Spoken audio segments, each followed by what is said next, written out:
Welcome to the Unpacking It live podcast presented by Medi-Share. I'm Bryce Johnson. For the next hour, we will unpack sports, faith, and life with you and the Unpacking It community of sports fans. That's right. I am wearing my App State shirt very proudly today. I've got my App State flag hanging in the studio. And for those of you that love this show, you know that my co-host, Luke Heaton, is a graduate of Texas A&M. And so we will hear from him in just a moment. We will discuss one of the biggest games of the weekend, and that happened on Saturday. And then yesterday in the NFL, we were just delighted to have football back, and we were given game after game that was entertaining. 7 one-score games, 5 games decided by a game-winning score in the final 2 minutes of regulation or in overtime. We had a tie. I don't know if we like ties, probably not, but hey, it was a tight game. We got a tie. And throughout the show today, we will let you know what we are convinced of. A lot of overreaction every week throughout the football season. We will try to let you know, what's real and what's pretend, and what teams do we still buy into, and we'll play a little in or out, or are we in on that team still? And we'll focus on some of the losing teams, because a couple teams that I'm still high on lost yesterday. My Super Bowl pick lost, or who I expect to be in the Super Bowl, they lost. The team that I expect to win, they tied. And then my hometown team, the Carolina Panthers, what a disappointment. What a disappointment to be at home, Baker Mayfield against his former team, to not get things going early. They finally played well in the fourth quarter, at least made it interesting. Nice little comeback, nice little, run into the end zone for Baker. And that was, to me, a big breakthrough moment, but not enough to beat the Cleveland Browns without Deshaun Watson. And so that was disappointing. So we'll talk about that. So much to get to. A few very impressive teams in the NFL. How good are the Vikings? How good are the Dolphins? We all know how good the Bills are. We can't forget about them from Thursday night. And then what about the 2 Super Bowl teams? The Super Bowl hangover affects week 1 for the Rams and Bengals. Will that continue? Are the Ravens for real? Are the Steelers? What can they do now with Watt going out? Looks like for the year. You know that I've been out on the Bucs, yet they got a win last night against Luke's Cowboys. Is the season over for the Cowboys, or do they trust in Cooper Rush? Do they go get Cam Newton? Do they go get Jimmy G? Do they bring back DiNucci? Is DiNucci the answer? I was reading an article about listing all the quarterbacks that Dallas could go get. The Troy Aikman's not walking through that door. Tony Romo's not walking through that door. But man, we get the debut for Troy Aikman tonight on Monday Night Football, and we'll talk about that. Plus, the Manning cast is back tonight as Russell Wilson takes on his former team in Seattle. Ooh, or is it in Seattle? Maybe it's in Denver. I don't know where it is, but we got that game tonight, which is going to be awesome. Can't wait for that to kind of wrap up the weekend. And so much to get to. So let me thank our presenting sponsor, Medi-Share. Medi-Share is an innovative healthcare solution for Christians looking to save money without sacrificing on quality. Medi-Share is a biblical, affordable alternative to health insurance. Members of Medi-Share, which my family, thrilled to be a member, they save up to 50% or more per month on their healthcare costs.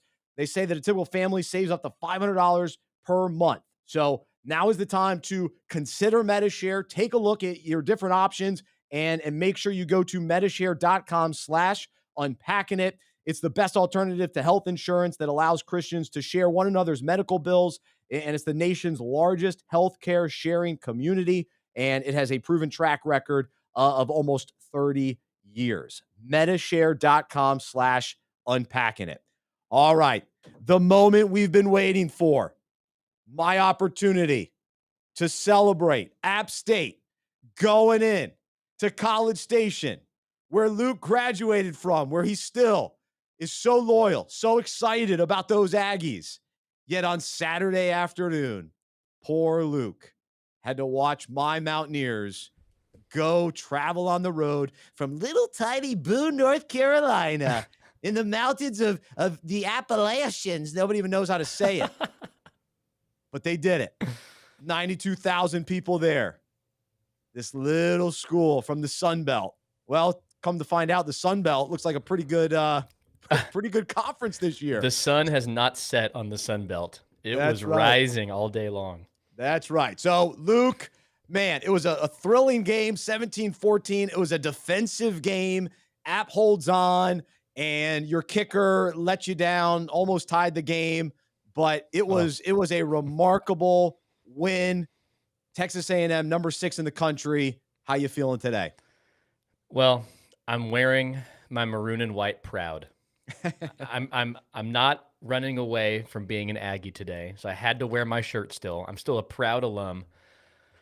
It was a disappointing sports weekend altogether, which we'll get into. My Cowboys, it was pitiful. The Aggies, App State, it wasn't a fluke. App State dominated the game. Like, if you're watching that game with no football knowledge, you would think, oh, yeah, App State, Power 5 school. Who are these little Aggies coming into town? App State just played keep away from A&M the whole game. Keep away. They couldn't get the ball back. It's like, oh, you want it? Nah, I think we're going to hold on to it for 10 more minutes. You want the ball back? No, I think we're going to hold on it for 10 more minutes. Third down conversion after third down conversion. Chase Bryce, like, welcoming in the moment. It was just App State dominated. I got to tip my cap. A&M's defense is good, but A&M's offense, yikes. To dominate the time of possession the way the Mountaineers did. And for me, and I'm going to talk more about this during our Unpack This segment, but the idea that App would give up as many points as they did a week ago to UNC to then hold Texas A&M to only 7 points on offense. And then Texas A&M ran a kickback, which was just a momentum killer, which really felt like the game would end because of that.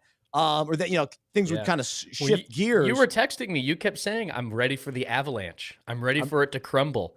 And it never did. It never did. App State strong, so well coached. And here's, I know a lot of people listening today. We got some App fans and that sort of thing, and Luke's buddies that listen from Texas A&M, care about this game. But from a national standpoint, it's a huge deal. And a lot of people will talk about, this is the biggest upset and it's unbelievable.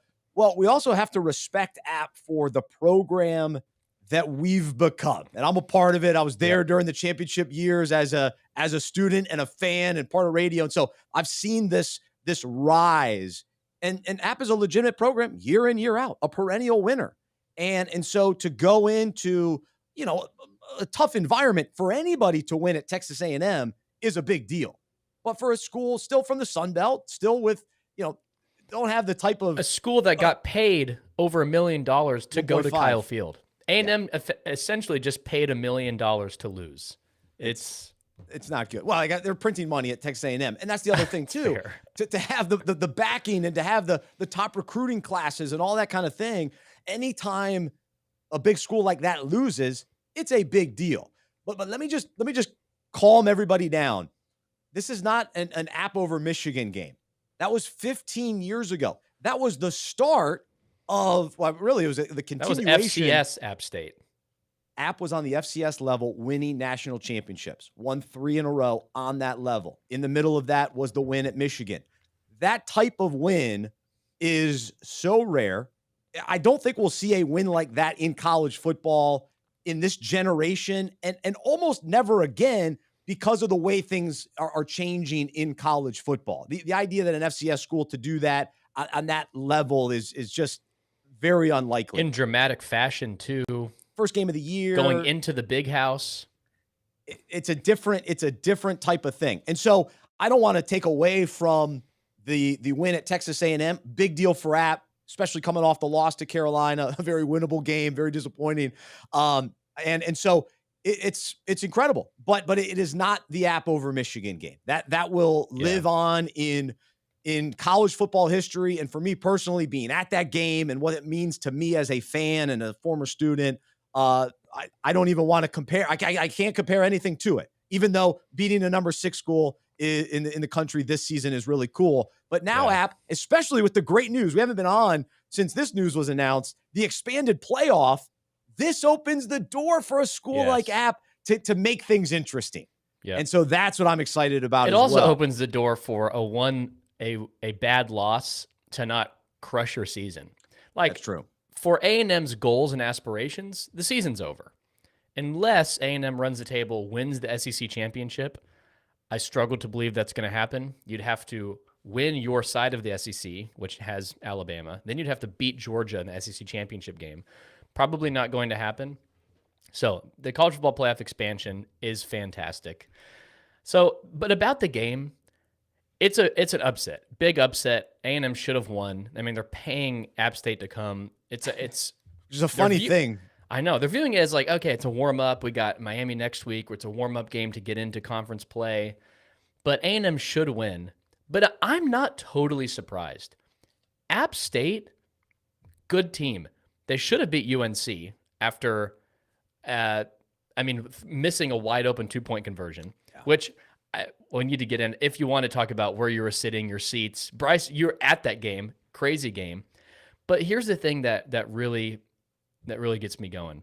All of the broadcasters, A&M App State game, keep saying, really young A&M team. They lost some guys to the NFL, but man, next year we're excited to see what these guys look like. Next year, can we pump the brakes on next year? How many years can we say next year? We're talking before the show.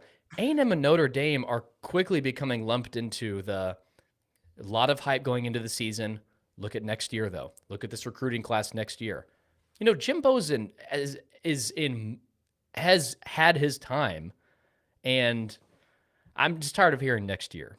So yeah, no matter how young the team is, A&M's way more talented than App. Without question, A&M should win the game. Now, experience does play a huge factor. Chase Bryce, really good quarterback. He's tough. He's not going to throw away the game. He's going to produce. Young Haynes King, he's only started a handful of games. A&M is young. Are they going to be better? Yes. But still, you can't lose to App. You got to win that game comfortably. Yeah, Texas A&M can't lose that game. Absolutely. And so it was a bonus for us as fans, and I'll talk about my perspective on this game in just a little bit during Unpack This. So I'll tease that side of things, but I just want to say one more thing about the program that App has and comparing it to Texas A&M from a recruiting standpoint. Texas A&M is recruiting the very best players in the country. They want 5-star recruits. They want to win the recruiting battle. They're going head to head with Alabama. We know the debate or whatever, the discussion during the offseason and Saban versus Jimbo and all that kind of thing. That's what they do. At App, I was listening to Sean Clark interviewed the head coach. It's not about stars, 3-star, 4-star, 5 stars. That's not what App is all about. Here's what he does. I love this. When he gets film on a player, he wants to watch an entire game because he wants to see how a player responds when he doesn't make a great play. Sean Clark doesn't care about all the highlights. He wants guys that love football, that play tough. And it's like, oh, that's kind of cliche. Of course you want guys that love football and play tough. There's a difference. There's a difference between the most talented guys in high school that love the attention. They're just real raw talent. They're bigger, stronger, faster than everybody versus the guys that play hard every play, that are team-oriented guys, that just love winning, that love playing football. Those are the kind of guys that go to App. And you wonder why App is good year in, year out, because they recruit those kind of players. And it's not a bunch of 5-star guys. It's not 4-star guys. Yeah. Do you love football without the spotlight at a smaller school, and you're going to be here 4 years, 5 years? That's right. If Chase Bryce is a 6th season. He's 6th year, unbelievable. 6-year guy. Talking about a guy who loves football. Loves football. That's right. So that's the difference. So I'm passionate about that. It doesn't make the program at Texas A&M or Alabama any worse. That's what they do, and they can win. They're winning in the SEC and all that kind of thing. It's cool, and have 92,000 fans at your stadium. It's incredible. But anyway, I'm proud of my Mountaineers, and I've got more to share as the show goes on. And it's not about rubbing it into Luke. It's not. Honestly, I was afraid to make a bet with Luke. It wasn't. We didn't even discuss it. Like, cool. Our teams are playing. Would have been fun to go to the game. Like during March Madness, your Blue Devils almost played my Jayhawks in the championship game, and that would have been a game like, oh yeah, Bryce's team, Luke's team. But this, it's like, oh, it's cool our teams are playing. Yeah, A&M's going to win big. It's cool that they're on the same stage, though. But then we're watching the game, and it's like, wait, App's going to win this game. It's like, what's happening? It's unbelievable. What is happening? It's crazy. So we're celebrating that today, and I do want to hear from any of the App fans. We'd love to leave your comments. What you think about the game, but then also from the whole football weekend. I mean, Saturday was great. The Alabama-Texas game was really good. I watched some good games Saturday night. I had on the background, they had 3 different TVs rolling. It was great. Yeah. I'm in mourning from A&M and the Cowboys' loss. But I was telling you, overall, I'm a net positive because I just had a great weekend of watching football. Regardless of how my teams did, I watched hours of football, and I haven't been able to do that since last football season. So it was a great weekend. That's right. It kicked off the fall really well. So yesterday in the NFL, would love to know what you're convinced of today, and a couple things I'm convinced of just from watching yesterday. I'm convinced I was silly to overlook the Kansas City Chiefs. The Kansas City Chiefs are unbelievable, and Patrick Mahomes reminded us all he's still the best. If he's right there in the mix as the best quarterback in the league. Yep. They don't need Tyreek Hill. He's a nice bonus. It was great. He had a good career there. They don't need him.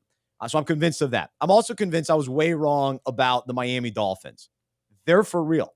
And I overlooked this guy, Mike McDaniel, just because he doesn't look like your typical head coach. He's just a different guy. He's a little nerdy. Kind of a character. Yeah. But for him to go head to head with Bill Belichick week 1 and New England, they were not really in it. That was on the red zone. They barely showed that game because New England just was not in the mix throughout the day. And so I was hesitant to buy into Miami, but I think I'm wrong in that regard. And then last thing, I'm still convinced my Colts are going to be fine. My Colts are going to be all right. It was an ugly first half. They finally got things going in the fourth, but I'm convinced Matt Ryan just needed a little adjusting. It's a new team for him. They're going to be all right. So what are you convinced of today off the top here, Luke? Well, let me just double down on the Patrick Mahomes thing. I mean, it's unbelievable the hate he got. He is still the best. It doesn't matter who he's throwing the ball to. Who was hating him? What do you mean the hate? Well, maybe not hate, but people quickly left the bandwagon. Oh, Justin Herbert's the best quarterback. Oh, Russell Wilson's in that division. Oh, what's Patrick Mahomes going to do? Are the Chiefs done? Yeah. No, it's not even close. They made Arizona look awful. I know you're out on Arizona, but Arizona's still a very talented team. It wasn't even close. Patrick Mahomes, unblemished. Perfect game. 5 touchdowns, over 300 yards. He's throwing. It doesn't matter who he's throwing to. Doesn't matter. Juju Smith-Schuster is going to have a career. His career is saved because of Patrick Mahomes. He's going to look unbelievable. So, I mean, Kelsey picks up right where he left off. I mean, any questions about him? The Chiefs are fine. Forget about it. The Chiefs are fine. I'm convinced I want to see Bills Chiefs in the AFC Championship game this year. We need that. Yep. I'm also convinced. Now, I'm not typically the glass half full fan, but I'm convinced the Cowboys are going to have a top 10 pick in the NFL draft this year. It's over. I know it's potentially an overreaction, but it's over. Not just because Dak's out. Before Dak was injured, the Cowboys were still going to score 3 points. The team has significantly less talent than last year. The offseason was horrendous. The Jones family did not do anything to make this team better. The team's worse. Now you don't have Dak for 6 to 8 weeks. Oof. It's over. Philadelphia Eagles, congratulations. The NFC East division Your title NFC East is champs. yours. I'm Even though Henry's with us today. We're going to hear from him later today. He's all excited about the Giants. To be fair, they got the win yesterday. To be fair, Washington looks better than we thought. The Giants, great win. I love Dayball going for 2, winning culture. Love that. But the division is the Eagles. I'm convinced on that. They escaped yesterday. Detroit played them tough. Detroit is going to be a tough team all season long. Here's the thing. Watching Hard Knocks makes watching NFL better because watching the Lions, I know these players now. Malcolm Rodriguez. Rodrigo gets the start as a 6th-round pick. Had a big day. And I'm watching these players, and I feel like I'm invested in this team. So big step for the Lions. I'm also convinced. I did pick the Minnesota Vikings to go to the Super Bowl and lose to the Bills. But here's the thing. The Cowboys are done. It's over. I'm throwing in the towel. I'm panic mode. The Vikings are the team I have a rooting interest for this year. I need a team to root for, not just because I want to be a bandwagon guy. Obviously, I'm loyal to the Cowboys. They're my team. I'm watching every game, die hard. But I want to have a team to root for in a fun way that I have some stock in. I picked the Vikings to make the Super Bowl, and boy, did they look good. I'm convinced I'm doubling down on the Vikings. I know the Packers had a horrible start to last season and were fine. Man, O'Connell looks good. The offense looks good. The defense looked good. I'm doubling down on Minnesota. O'Connell looks good just because he's a good-looking guy? He is a good-looking guy. He is a good-looking guy. He's rocking the light hoodie, like the Lincoln Riley look in college. But I like him because he's got a daughter, and I saw him hugging his daughter before the game, and so seems to be like a family man. I'm in on O'Connell. I'm with you on the Vikings. That was an awesome game, and this really was the weekend of star players. Star players showed up, and tomorrow's show we'll talk more fantasy football and numbers and all that kind of thing. But when you think about Justin Jefferson and Cooper Kupp and even Tyreek Hill, I mean, these guys, Michael Pittman, Jonathan Taylor, that's the thing. Saquon Barkley, Patrick Mahomes, these guys showed up. You can't take stars out of the game. Everyone knows you're getting the ball to Cooper Kupp. He still gets over 10 catches, over 100 yards. Everyone on Green Bay knows. Everyone knows Justin Jefferson's getting the ball. He still dominates. Devontae Adams, he still dominates. That's why we cannot crown a guy like CeeDee Lamb as, he's number one. We're all in on him. He hasn't proved it yet. And I know that the Cowboys offense is a disaster in general, but did not look good. Did not look good. Star players perform no matter what scheme you throw at them. That's right. No, and speaking of the Packers, I know a lot of the talk today will be concerned about this wide receiving core. They'll figure it out. They're going to be fine. They're going to be fine. And I was even thinking about it earlier. Like, if they have to go get OBJ or go trade for a team with a team in a couple of weeks that realize, all right, that other team doesn't have it, but they do have a star receiver. Like, those kind of guys all of a sudden become available. Green Bay can go get somebody. They will be absolutely fine. The bigger concern is the offensive line. So they got to get healthy on the O-line and protect Rodgers. So that is a fair concern. But as far as the wide receivers, give them a couple weeks. Dubs will be all right. Christian Watson had the big drop. Give him another week. We saw the speed. The speed's there. So he's got to catch the ball. Yep. Come on, receiver. Your job's to catch the ball. So do it. Tunyon's coming back from injury. It's still Aaron Rodgers. He looks fine. Did you see when Aaron Rodgers tried to block Zadarius Smith? No, I didn't see that. It was a run. Aaron Rodgers went to go block him, got destroyed, and they got in each other's face, kind of laughing. Smith, former Packer. Oh, that's right. No, that was a big addition to their defense. Huge, the Vikings' defense is very solid. Huge. And but the biggest thing, their coach, I'm drawing a blank on his name. Who was Vikings? Zimmer. Mike Zimmer. Vikings coach last year. He had to get out of there. Needed a culture change. One more quick, I'm convinced. Niners, Bears. Doesn't matter what happened. Throw it out. You can have no opinions on that game. That's right. It was a monsoon. Rain is the great equalizer. We still have no idea what the Bears are going to be. We still have no idea what Trey Lance and the Niners are going to be. Just throw it all away. I know Kaz, loyal listener.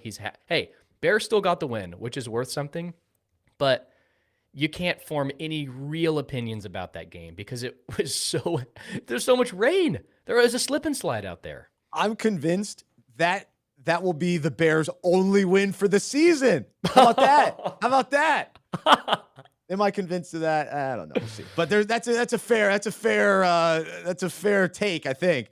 We'll see. But good for them. They got the win in the rain. We'll actually talk more about rain during tap drill as well. But yeah, so many different storylines. Of course, last night with the Cowboys losing seems to be the story. But I said all offseason, I'm out on the Bucs. I'm out on the Bucs. And then I'm sure people are thinking today, come on, Bryce, Tom Brady looked pretty good yesterday. What do you mean? I mean, they dominated the Cowboys. No, they didn't. They scored 19 points. Chris Godwin's already banged up. The offensive line is a disaster. Brady was getting hit. If he's already getting hit in week one, those hits compile. He's still 45. I know we all want him to play forever and we think he's invincible. He's not. So it's not that I'm against Tom Brady, but it's just I'm sensing this is the end. And I'm not willing to go off of it. I will say Leonard Fournette looked really good. I was wrong about him. He came out, boom. Big day for him. Big day for him. I'm not quite with you on the Bucs. I think they're going to be fine because defense is still solid. Defense is very solid. And here's the thing. I think we're sleeping on Julio Jones. Oh, no, we're not. He's been sleeping. But here's the thing. It's going to be so easy for him to get open. Everyone's focused on Mike Evans. Now Godwin's hurt again. Julio Jones, be on the lookout. Be on the lookout. I'm over the Julio experiment. That's all right. But I mean, he's still big and fast, but I don't know. I just feel like he's lost the luster. Yeah. But all right, we'll talk more overreactions. It's one of those Mondays where there's just so many things to talk about. We were off last week for Labor Day, and so last weekend we're here. It's football season. We're back. I'm so loving good. Life. I will say, the transition as a father this time of year is very difficult as well, because like normally I don't have the TV on all the time. Like I'll watch games at night and all that kind of thing. But now it's unavoidable. I mean, the TV is just always on. I'll try to keep it on mute, but there's always a game. There's college game day. Now this weekend, college game day is in Boone. Unreal. So it's my wife's birthday this weekend. It's all of it happens all at once for me. So I'm juggling. I'm trying to be a good dad and husband and a good fan. And there's so much. And like, yesterday, the 1:00 games were so good as far as they were tight.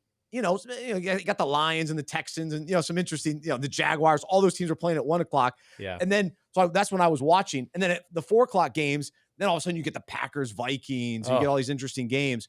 And so I'm trying to keep up with those games. And then last night. So anyway, it was a wild weekend. Is Jody's birthday Saturday? It's Friday. So I got to put in some Where did she go to time school? On Friday. Good time on Friday. Where did she go to college? She went to a small what do you call it? Like a ministry school out in Arizona. Out in Arizona. Oh, so she doesn't have any football allegiances. Because I was gonna say, what are the chances for her birthday weekend you go to college game day in Boone? Camp out, see you on TV with 0%. 0%. I will be at home with the daughters watching college game day while I'm also saying, hey, no, don't touch that. Get that out of your mouth. No. Jump on. No, not on the trampoline. Don't hurt your sister. Yeah, look at college game day. You guys have trampoline or mini trampoline in the house? Mini trampoline. It has now entered the man cave. So there is. I'm out on mini trampolines. Jumping. Most overrated thing in the world. What are you talking? Come on. That was Maddie's big gift for turning 3. Nah, they're let down. That's hurtful. Come on. I'm convinced of that today. Mini trampolines. When's the last time you've been on a mini? I can't even go on it. I'm too big for it. Well, I've superseded the weight requirements. Yeah, that's on you then. Come on. All right. So I want to hear from people listening right now. What is your overreaction from the weekend that you're buying into? What is the overreaction that you're not buying into based on the results from yesterday? What injury has you most concerned? Which surprising game has you intrigued? Like, I think people are probably surprised the Giants won. People are probably surprised that it's not so much that Washington beat Jacksonville, but it's just that Washington won with Carson Wentz. To actually see that with your eyes, following last year's debacle when he was with the Colts and they lost to Jacksonville, that was interesting. Some big throws for Wentz. He looked pretty good for the Commandos. So, were you surprised that the Browns beat the Panthers? Panthers fans, would love to hear from you today as well. Leave your comments wherever you're watching or listening to this show today. Tell you what, I'm not surprised of. Colts, I'm convinced next year they're going to have another quarterback. Continue the trend. Another quarterback's coming in because it's not going to work. I think two solid years of Matt Ryan. I think it'll be all right. When they were losing to the Texans, I was watching the game with my brother. It was almost like, wait, is Frank Reich gonna survive this? I mean, you can't end the season losing to Jacksonville and then start your season losing to Houston. No, especially with how good their roster is. No. Now when you got Jonathan Taylor and Michael Pittman, who ended up having huge days. Yeah. And I think they'll be fine. I do. I'm still convinced of that. All right. We're going to jump into Unpack This. We love talking sports. We are passionate about sports. It was fun to give Luke a little bit of a hard time with Texas A&M losing.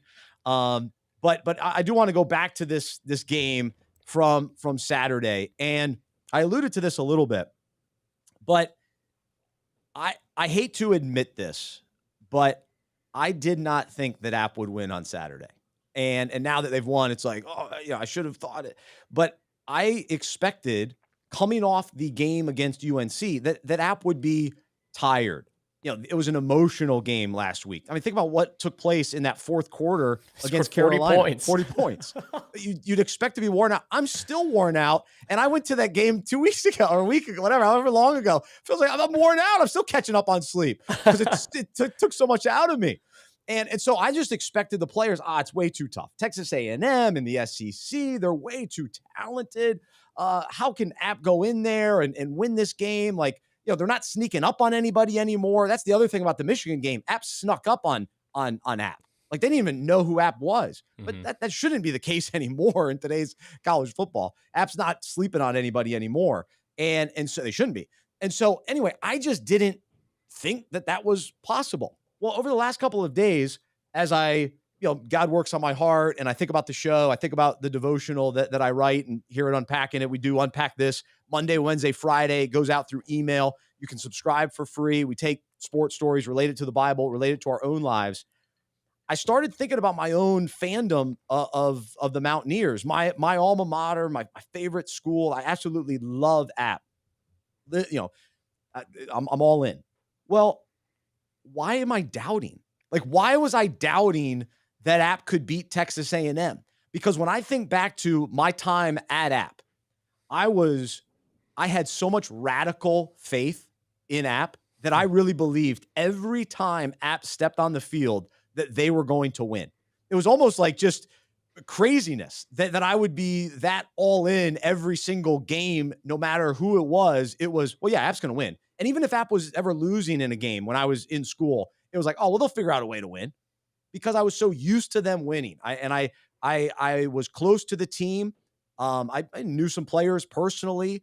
I followed them really intensely. I was calling play-by-play for the college radio station. I was doing a show for the college radio station, interviewing the players, all that kind of thing. And so my belief in that team was really strong.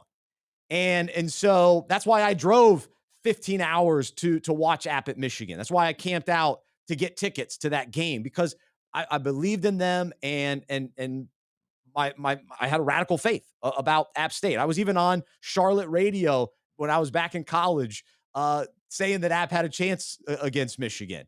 And so all that was kind of what my faith used to be in the Appalachian State Mountaineers. And so this weekend, why did I doubt? I texted Luke that there was going to be an avalanche of scoring from Texas A&M. Yeah. That's what I was expecting.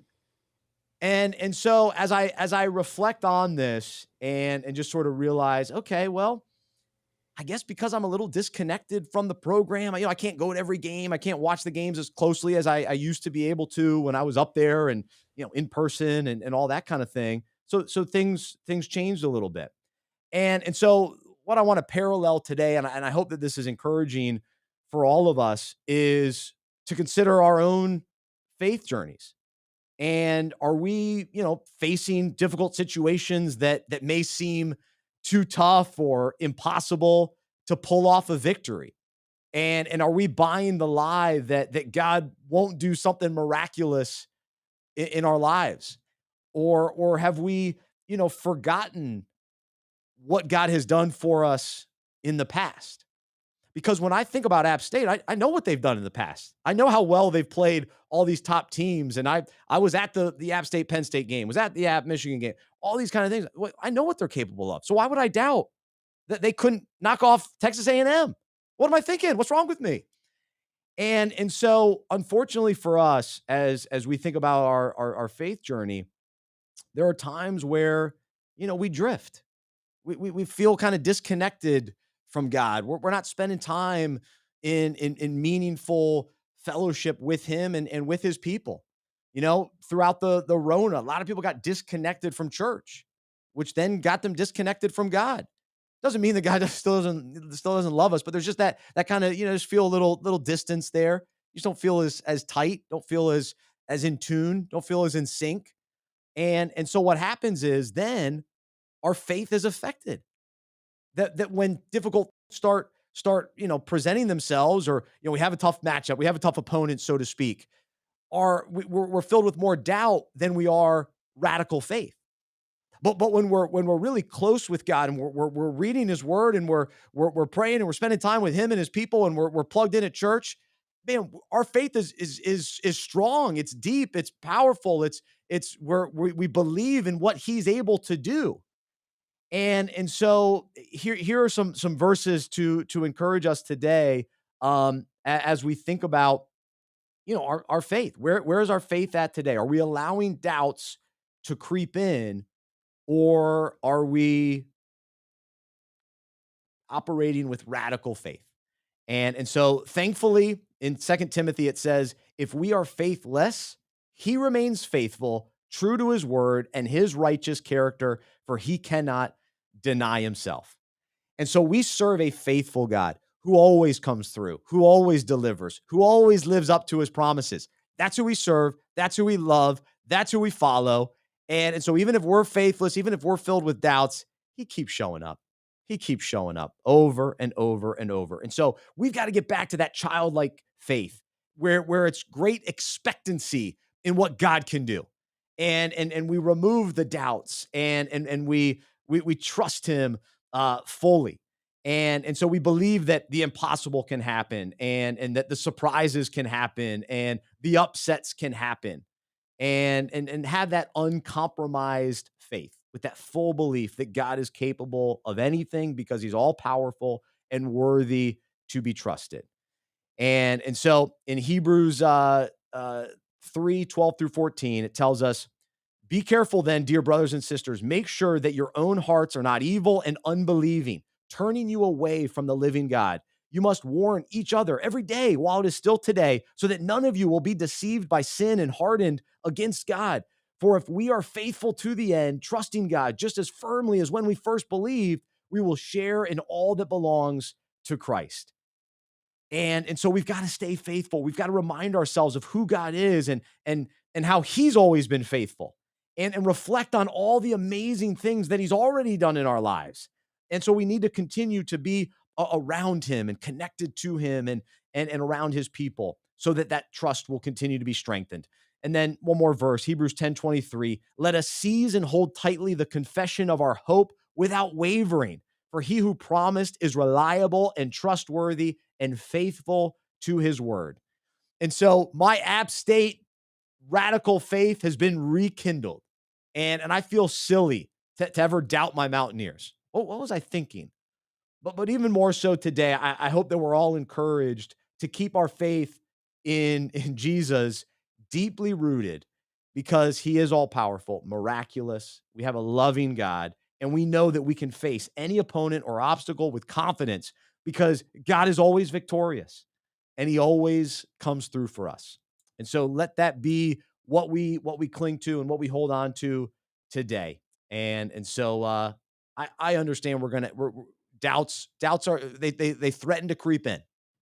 But I think the encouragement is, let's stay close, stay connected, stay tuned into to God's word, the Holy Spirit working within us, and then our faith will continue to allow us to persevere and endure, and handle challenges. And God's going to show up in amazing ways. He'll help us overcome crazy challenges and things that we never thought were possible. They are in Him. They really are. And so there you go. You can unpack that today. Thank you, Mountaineers, for the encouragement through this. And I apologize for ever doubting. I'm sorry. So I should have bet you that you would have had to wear an App State shirt today or something. I mean, I can't believe I didn't even do that. I thought about it, and I go, no, I don't have the confidence. My faith in the Mountaineers was I don't know. It was hindered. So any thoughts on this today? I mean, it's a great reminder, just the exhortation to stay connected. And I mean, that seems to be a strong theme in the New Testament for these young churches to, prioritize sound doctrine, preach the word, teach, preserve, protect the flock. Don't let wolves dressed in sheep's clothing come in and affect the unity of these local gatherings and bodies of believers. Staying connected to truth, to God, is so vital in any era, in any culture. I think what's going on in our culture now is truth doesn't really mean anything. Everyone has their own truth. There's almost like this doctrine of personal happiness. As long as I'm personally happy, I'm good. We can't infringe on other people's personal happiness. We have to stay connected to what God has revealed in order to continue to be built up by his Spirit, by his grace in faith. Doubts creep in all the time. I frequently wrestle with doubt. Seasons of, man, is God real? Is this true? That seems to be something I repeatedly, seasons happen of that. I remember my senior year in college, it hit heavy, and one of my roommates and I, he prayed with me every single day just about these doubts. And I'm staying connected with God despite doubt, knowing that he's going to meet me in that. And so regardless, doubts are going to creep in, but if we continue to be disconnected from God, doubts grow, faithlessness grows. We're not going to follow Jesus. So staying connected through prayer, through time with God's people, through time in God's word, that continues to build our faith. That continues to sanctify us. That continues to make us more like Jesus by God's grace, by the power of the Holy Spirit. And it's so important. There's such a tendency to think Christianity is agreeing to these intellectual truths, this head knowledge. Yeah, Jesus is the Son of God. Yeah, Jesus died for my sins. But Christianity is following Jesus. Not that we earn favor with God, not that works save us. And there's this tendency to anything that sounds like works, we have to push back against it. But the reality is, being a Christian is following Jesus. It's being a disciple. It's not just agreeing to these claims. Being a Christian is being connected to God. We're going to be imperfect at that, but to have any hope by God's grace to follow Jesus and become more like him, we have to be connected to him. If we're not, we're just going to pursue culture and sin. And then that's going to lead to us having this kind of, radical faith where we're willing to step out in faith when things, it's like, whoa, that's a big step of faith. But because we believe in such a big God, we're able to do those kinds of things. And when we face, insurmountable type circumstances, that we believe that God can move and work in those circumstances. And so again, when we're connected, that gives us the confidence, the faith to move forward and to be able to handle what's those. Our foundation? Like if we have no foundation built on time with God's people, God's word, and prayer, then we're just going to be rocked. Oh, that's a cool new theology. Oh, that's a cool new doctrine. Oh, that's a cool new movement. Oh, well, how did God let this happen? I don't believe in him anymore. If we have no foundation, we're just being rocked back and forth, taking these haymakers by life's hardships, by culture around us, and we'll have no hope at staying faithful. But if we do have a foundation that we feed, no matter what our circumstances, our foundation is growing stronger and stronger, and that's just a part of growing in maturity. And no matter what happens, I'm following Jesus. I am a follower of Jesus no matter what happens. And it takes time to build that, but it takes time feeding that connection year after year, day after day. That's right. Amen. Amen. So there you go. That's today's Unpack This topic, and it goes out through email Monday, Wednesday, Friday, and you can subscribe for free on our website, unpackingit.com/subscribe. All right, we'll get to Tap Drill with Henry in just a few minutes, but going back to the NFL, one of the more interesting things yesterday and early in the year, it's always intriguing to see how teams do with a new head coach. And yesterday, it's only one game, it's week 1, but to see 5 of the 8 new head coaches win is intriguing. So they went 5-2-1. So that was the who tied? Texans. Oh, the Lovie Smith. Yeah. Doesn't feel like a new coach. Yeah, I know. It's not his first head coaching. I know. I heard someone else talking about it. I was like, wait, Lovie Smith? Yeah, he's a new coach with Houston, even though he was there last year as well. But yeah, he's the new head coach there. And so, Josh McDaniels lost. The Raiders are going to be fine. The Chargers, that division. Losing to the Chargers is not a reason for concern.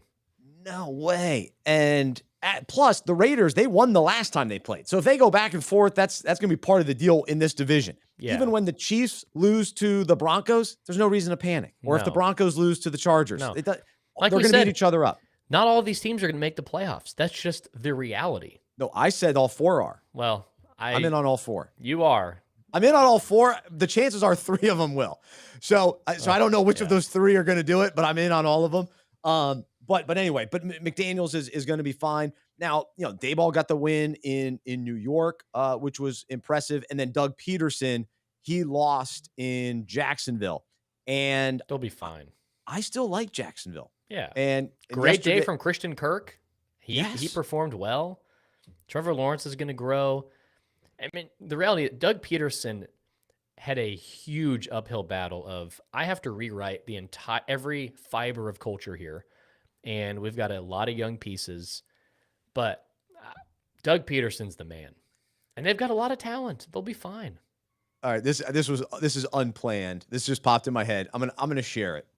Whether this is I don't know, whatever. So most clue where you're going with I know. So most nights I read a story or a couple stories. Maddie always pushes it 1 to 3 books. A lot of times it pushes to the 3 books. 1 to 3. Yeah. So I'm a big reader. But anyway, we read Curious George a lot. There is a story in Curious George where he's curious and he pulls the tail of what he thinks is a cute little kitty. Well, that little kitty is actually a skunk. And so Curious George gets covered in skunk. And the only way to get that smell, he goes into the water, doesn't come off. The only way, tomato juice. He gets the stink off. Well, you know what Doug Peterson has to do right now? He has to get the Urban Meyer stink off the Jacksonville Jaguars. What an analogy. That's what's happening. It's not going to take one game. It's going to take a while. Like, you can bathe in that tomato juice. Oh, man, you can bring in Christian Kirk. You can get Travis Etienne back healthy. James Robinson actually looked pretty good. Got to give him some love. But you can do all that, but it's going to take a little while for this Jacksonville team to soak in that tomato juice and all the layers of stink from that skunk that took place last season. Wow, what an analogy. Thank you, Maddie. That's spot on. Spot on. I mean, it's so true. He's got to help this team unlearn a lot of things. Yeah. Did you watch Urban Meyer on Fox College Football this weekend? It's such a bummer because it can be such a good show. At one point, Vince Young was there with Matt Leinart and Reggie Bush and Brady Quinn. So one of the greatest college football games I've ever watched was the Texas USC game. Yep. And I Vince still Young, owe a guy $5 from that game, by the way. Oh, you owe interest. You owe. Interest is bad on that. Yikes. So now, to see Vince Young all these years later with those two guys and talking about it, it was awesome. But then you got Urban Meyer there just ruining it. Now he stayed out of the conversation, but yeah, I'd rather not. I don't know why he's there. I don't know why he's there. He's not interesting. I don't care. So, so anyway, but I watched a lot of coverage. College Game Day with Pat McAfee was really good though. Oh, tremendous. That was fun. Yeah. That was really fun. And so this Thursday on the podcast, we will have David Pollack. He's scheduled. I hope it all comes through, but that is the scheduled conversation. Really excited about that. Yeah. So any of the other new head coaches that jumped out to you that you were impressed by, excited about, teams that may be turning the corner thanks to this new head coach? Well, yeah, I mean, O'Connell I think that he did a great job. I mean, there's a whole new coaching staff there, new D coordinator, new offensive coordinator, new head coach. It's a completely new coaching staff. The defense looked good. I mean, the reality is Minnesota's talented, really talented. And I thought they lived up to any hype coming into the season. Really excited about that. And I just want to touch on Daboll here. I love that he went for 2. Now, in the NFL, you don't have to. It's play for overtime, which I don't want to get into the overtime stuff anyway. But to come in, New York needed a culture change. It's been years of, we're not, either bad or iffy coaching. Daboll comes in. There's a lot of talent here. I saw him dancing in the locker room with the players after, going for 2, going for the win with a minute left, which is an eternity in the NFL, and gets it. I love the move, saying, hey, you know what? We're going to be winners here in New York. I thought that was a statement right there. There's no doubt his players are bought in after that game. All right, 2 things. I love going for 2. I love going for it on 4th. I'm all in. Coaches that lean heavily on being wise but also aggressive. I'm all for it in almost all circumstances, but as long as I'm foolish. And so I'm in on that. You know what I'm torn about? Coaches dancing. I can't figure out if I like it or not. Like, I think I'm a little annoyed because Mac Brown was dancing last week after UNC beat App. So I still have that burned in my mind, which was just obnoxious.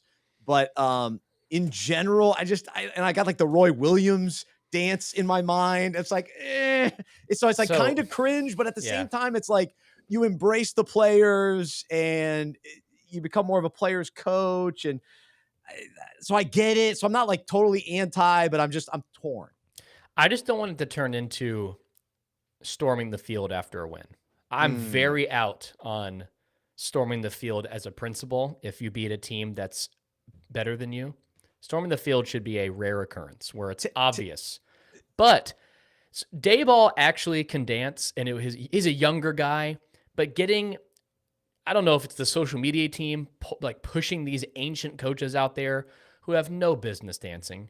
It's just give him credit though. It's just, it's impressive on one I end. don't know. Dayball, he's a young guy. He's like the culture changer. He's coming in. To me, that made sense, especially after going for 2, winning in that dramatic fashion. That makes sense. But just getting your ancient coach out there, let's go dance together. It's cringe, awkward, uncomfortable. It can be. Regular season wins. Yeah, it's tough. It's got to be a case by case. To me, Dayball dancing after that win made sense. Who did Texas Tech beat this weekend? They stormed the field. Houston, right? Yeah, it seemed questionable. The field? Yeah, it seemed questionable to me. I forget who the matchup was, but I'm looking at it and I go, that seems doubtful to me. That's Power 5 school beating a Group of 5 school. Yeah, that's what I'm saying. It's horrible. Storming the field has lost its meaning. Ranked teams beating ranked teams are storming the field. Yeah, come on. A Power 5 beating a Group of 5? What are we doing? Yeah.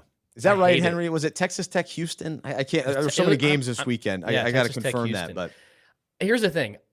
We've talked about. I realize students are just want to get on the field. I really do think, out of principle, if I was at a game where I didn't feel like you should storm the field, I'd stay in the stands. I would hold my ground.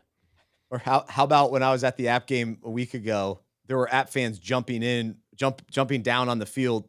The game wasn't over, and we hadn't won it. They thought we were going to win it, and it was a little premature. Did you have good seats? Can't have that. I was in the corner of the end zone. A lot of action. I mean, there's so many touchdowns. So there were some touchdowns coming at me. It was a phenomenal day, phenomenal experience. So these first 2 weeks of college football for me have just been lights out. Just thrilled. My Panthers, on the other hand, not so much. That was a disappointing game yesterday. You really wanted to see Baker get some revenge against the Browns. As annoying as Baker can be, and as he was in Cleveland, I've been fascinated by, or even before the NFL especially, he's just done a couple annoying things. But Browns fans really liked Baker, and they wanted to see him play well. Of course, they wanted to see their Browns win. Baker played okay. It wasn't great. Early in the game was ugly. No protection. And then even if there was protection, he just was throwing it at defensive linemen's hands.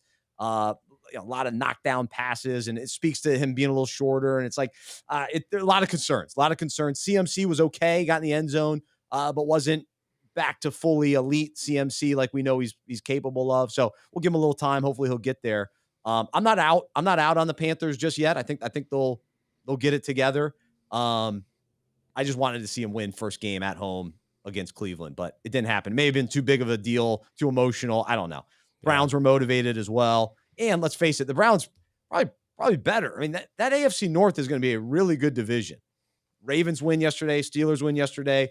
Bengals, I'm kind of out on the Bengals this year. Like, they're still going to be good. I don't see them getting back to the Super Bowl. I don't think they're there. Burrow struggled for a while, but he got it going at the end. First half. That was ugly. Yeah, Steelers made it tough on him.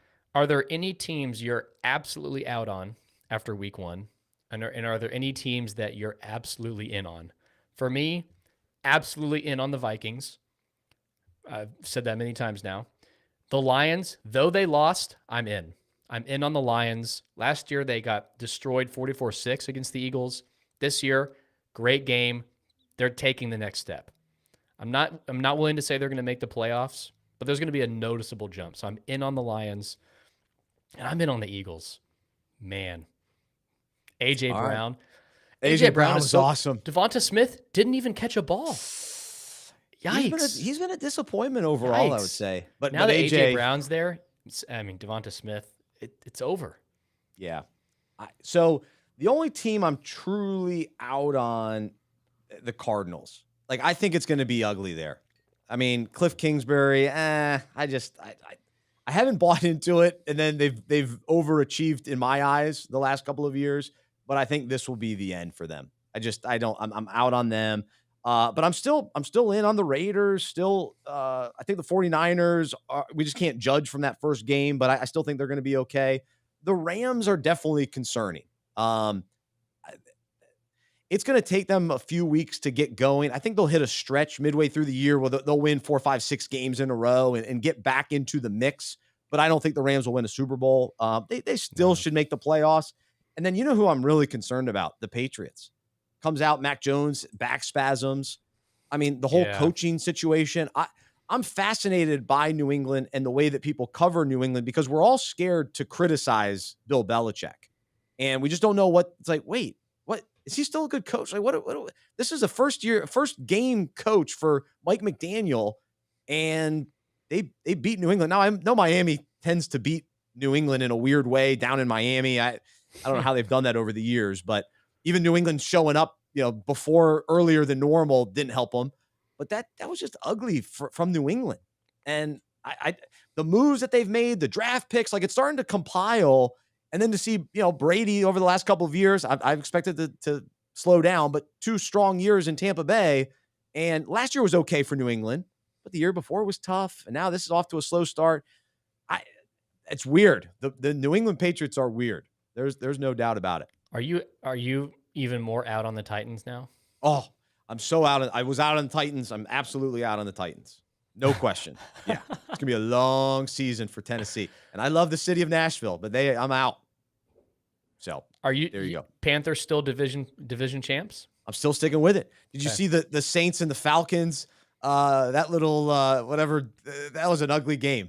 They scored more than I anticipated. There were moments that were interesting in that game, but overall, I don't think the Saints or the Falcons, neither one is going to be very good. So the Saints escaped in that game. That was on my third TV. So I kept an eye on that one during the game, but it was like, I was disappointed. I was disappointed that game was on. I was like, oh, the Saints and the Falcons. Jameis really struggled. I mean, there were some high hopes from a lot of people. Hey, Jameis can throw the ball downfield. Michael Thomas is back, who did get in the end zone at least once, maybe twice. Yeah, twice. Olave had a couple decent catches, the rookie wide receiver. Jarvis Landry, big game. Yeah. So there's some things in New Orleans you could be excited about, but it was Atlanta with they don't have a great defense. So there's some question marks there. So anyway, I'm still hopeful. Yeah. With the Panthers. I'm not in on the Dolphins yet. Okay. Just because I'm very out on the Patriots. I just don't think they're talented. Miami offensively is very talented, at least relative to New England. I got to see another game from them because Miami got off to a slow start, and they ended up winning. But to have Tyreek Hill and Jalen Waddle, it's just how do we feel about the Waddle dance? That was like a penguin waddle. Yeah, that was interesting. Funny. Interesting. It could be better. It's interesting. Touchdown dances are a lost art, regardless. The glory days have gone. The glory days, it's definitely over. Yeah. I'm with you on that. All right. So, man, so much to talk about. We'll have all season to take a look at these teams, and tomorrow on the fantasy podcast, we'll look at some more individual players and have some fun with that. Do encourage you to go subscribe to the Fantasy Football Fellowship podcast. So search anywhere you listen to this podcast. Just search Fantasy Football Fellowship, and more NFL conversations tomorrow with Harrison Zuckerberg. And so look forward to that. So I know that week 1 has begun. We still have some NFL teams available in our 32-team league. Yes, the Dallas Cowboys are still available. I don't know if anybody wants them, but there are a couple interesting teams that are still available. So check that out on unpackingit.com/fantasy. Buy low on the Cowboys. Buy low on the Cowboys. Great value. It actually is the great value brand of the NFL right now. That's right. They're a steal. All right, but let's say hello to Henry, who is smiling from ear to ear with his New York Giants winning week 1.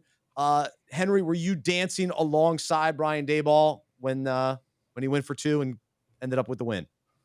No, unlike Brian Daboll, I'm not going to embarrass myself by dancing.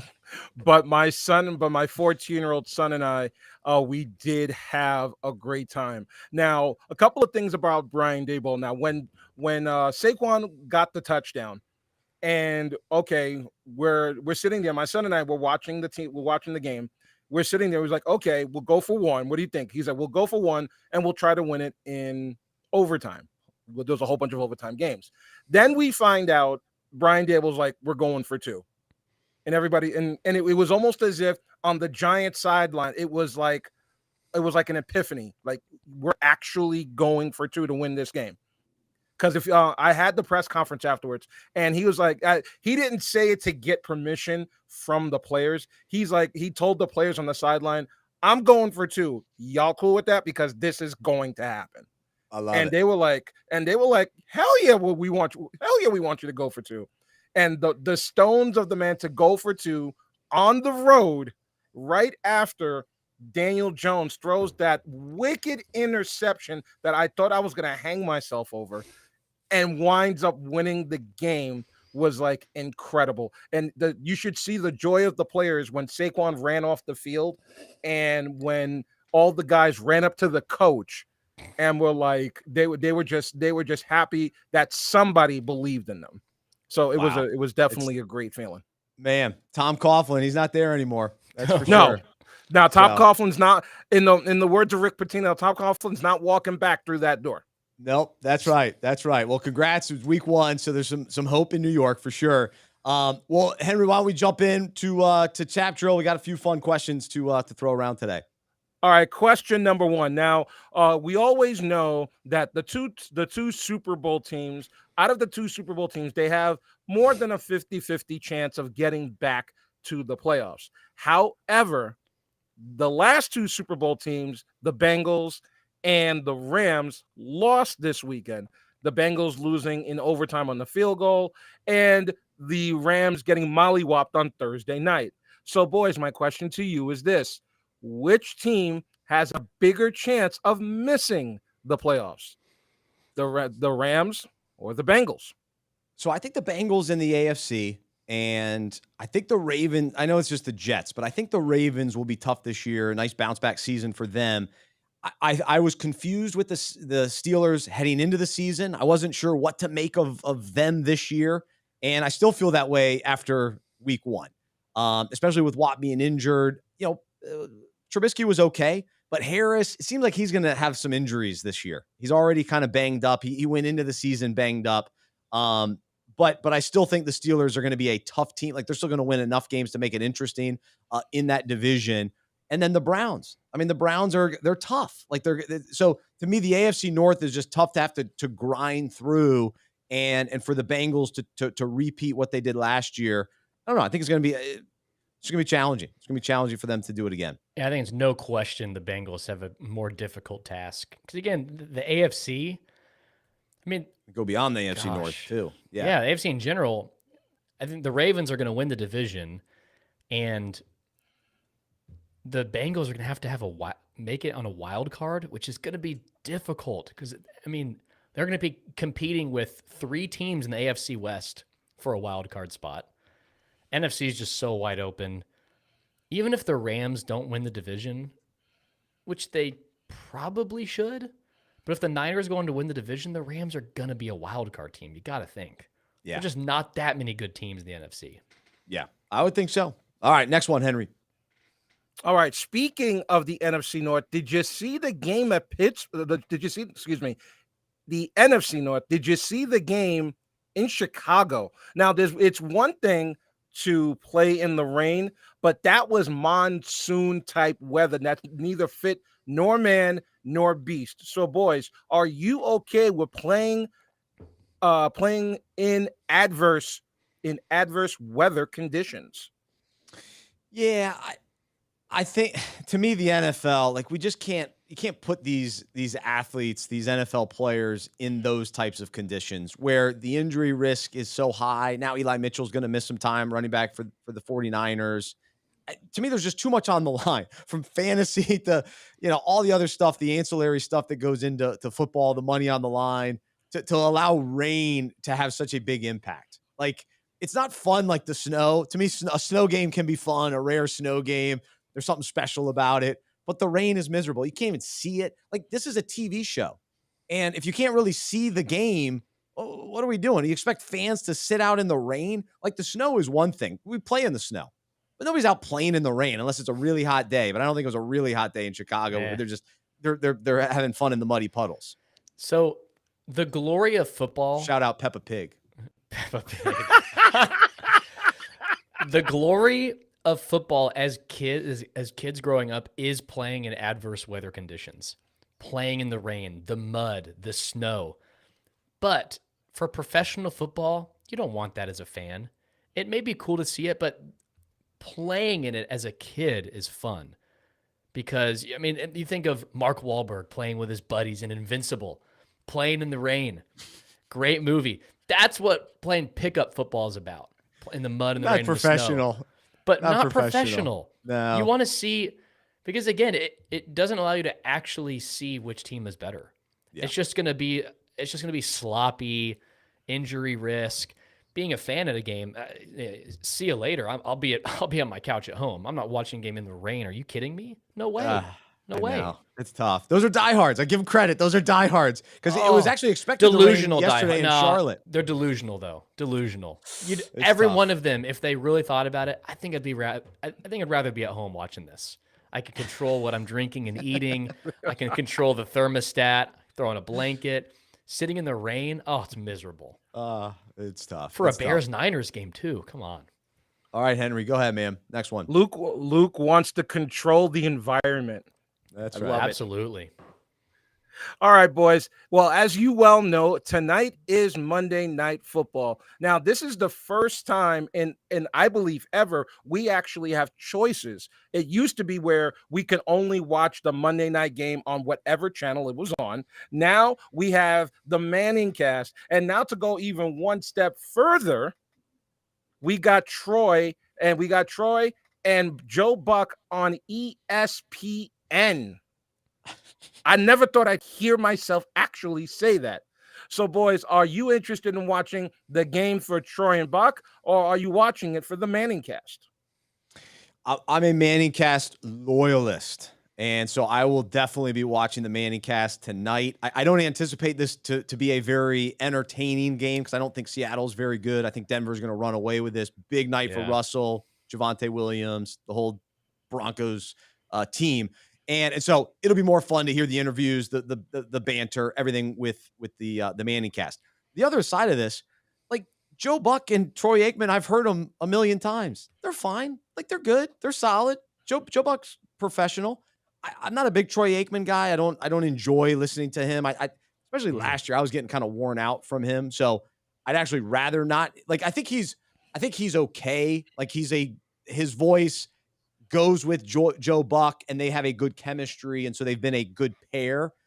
But personally, it doesn't interest me much. So I'll tune in just to see, okay, the initial, Joe and Troy together on ESPN, and then I'll move on to the Manning brothers.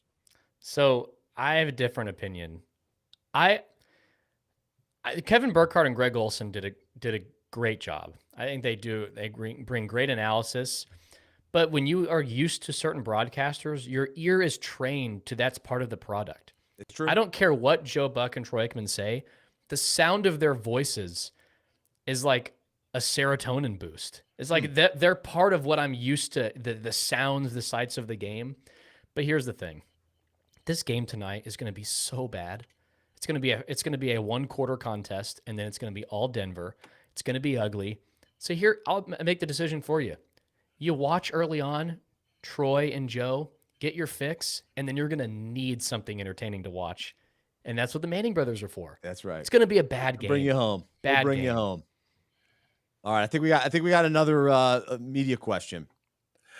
Actually, we do. Now, did you guys watch the game last night? I'm pretty sure you did, as I did. And I am a Chris Collinsworth fan, and I'm all for sticking it out, playing through injury.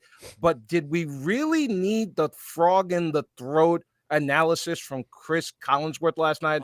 Couldn't have somebody have given him some tea, a cough drop, something? That man sounded horrible. Could we not have subbed him in for somebody there? Yeah, I'm with you. For this to be the debut Sunday night game, it's week 1.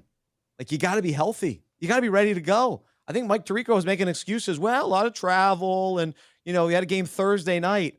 No excuses. Come on, Chris. You got to be ready to go. When I used to call games, I would use honey, and I would just do straight honey shots down my throat. There you go. And I was ready to go. No, yeah. Come on. And I was out in the cold. We were up in the mountains of Boone.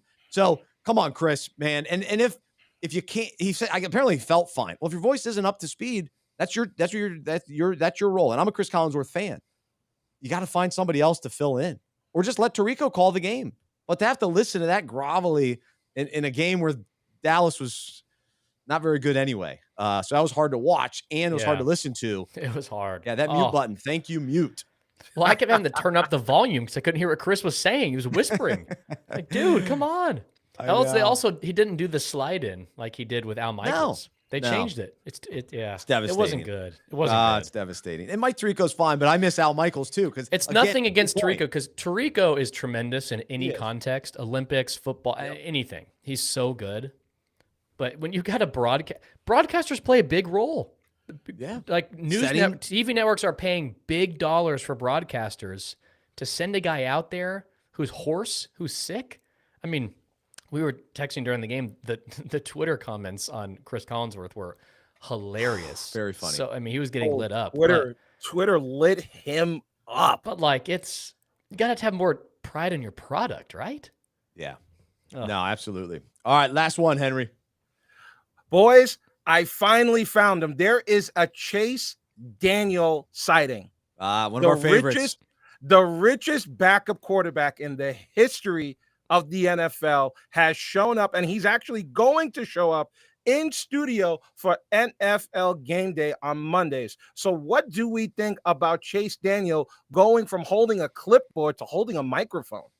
So he's still playing, allegedly. I mean, he's still on the team. So what's interesting is we're seeing this trend in all the sports. Draymond Green does it in the NBA. A bunch of guys. They all have their own podcast. They're a part of. I remember years ago, Josh Norman was on Fox, where they're playing and they do analyst work. I think it's okay, but I would prefer guys that are retired, that are willing to be all in on being an analyst, that are watching all the games all week long. Chase Daniel can't. He's at the game. He's preparing for the Chargers game, and then he's watching the Chargers. Does he have time to watch all the games and keep up with? No. We need a guy, and I like Chase Daniel. I'd love for him to be an analyst one day, but let the former players do that. I understand you're trying to prepare and that kind of thing. Go do a local interview and just talk about the Chargers. But to come on and be an analyst, and then you can't talk about other teams and be honest, and you don't even have any intel necessarily to be able to share or be willing to share. So I'm more for the former analyst. That's where I side. So in basketball, I think it works like what Draymond Green does because they play every team. So he knows about every team. In NFL, you don't play every team. You can't possibly know what's going on. Chase Daniel's really funny. Videos that the Chargers put out with him and Herbert, great banter. Chase Daniel's almost like this father role. He's really funny, entertaining. But yeah, I mean, I think people undervalue and undersell the difficulty and the work it requires to be a broadcaster, to do analyst work. I mean, throughout the week, you're talking about tremendous research. Yeah, that's why we joked about, can Kirk Herbstreit really do it? That's right. If last year he can't even pronounce Tyreek Hill's name correctly, I mean, come on. So the guy makes one mistake, we'll never let him hear the end of it. I'm the face of the NFL. I don't know. It's like me saying Drew Brees. It's just not even close. So, but yeah, I mean, that's too much pressure on him. He doesn't prepare for every team. He can't know. Yeah. We'll see. I think locally it's fine. I think like when I Yeah. because they know the team and if they can share some insight. Aaron Rodgers goes on with Pat McAfee and he talks about all sorts of random things throughout the season. Well, that's And great. Yeah, we want to see behind the scenes player perspective, but doing a network analyst job, it's too much to ask. Yeah, I think that's a stretch. All right, Well, Henry. Speaking of Pat McAfee, he's actually doing College Game Day and has left WWE for the time being. So ESPN has kind of invested in him. Did you see him with the big belt? He had a big belt. That was funny. With the big belt buckle there. Yep, I thought he was great. He added a lot. Here's my theory. College Game Day is not willing to just say bye to Lee Corso. So they're going to bring in McAfee to kind of distract from, we got to get rid of Lee Corso. Push him out quietly. Now, let him hang on as long as he can. But incorporate McAfee for sure. No, it's good. So yeah, don't take a look at the man behind the curtain over there. Don't take a look at the man with the big mascot head. That's McAfee's awesome, though. He delivers everywhere he goes. And very entertaining. No, he is. To me, he's a unique media personality. He's not on the level of Charles Barkley yet, but he has that willingness to be a big personality, put himself out there, say, funny, silly, serious, great analysis, all of it. Yeah. He's not too buttoned up or too sterile. That's what's fun about him. Yeah. Speaking of former Colts players, see Andrew Luck sighting at the USC Stanford game. Oh, he was interviewed on the sideline. Wow. It just, to me, it's hard to believe that he exists. Like, I know that sounds weird, but like, oh yeah, Andrew Luck. Yeah, he was really good. Well, yeah, he actually is still living his life, but he's gone from everyone. Mysteriously, just so mysterious out of nowhere. And yeah, it's a fascinating thing. I've been meaning to listen to the podcast and kind of the whole story. The Athletic did a whole story on Andrew Luck that I need to catch up on. Yeah, I need to do that for sure. All right, guys. Hey, great show. It was long today, but tons of fun and appreciate both of you. Thanks everybody for listening. Always love to hear from you. Bryce at unpackingit.com. Let me know your thoughts on the first NFL weekend, another weekend in college football. How about my Mountaineers? That was fun. So hope you enjoyed Unpack this today. Man, let's live with that radical faith, that confident faith in who God is. He can do the remarkable. He can, even though we may think and doubt and question, wait, how is this going to happen? What is it? Is it really possible? Yeah, it is, because God is with us and God is almighty.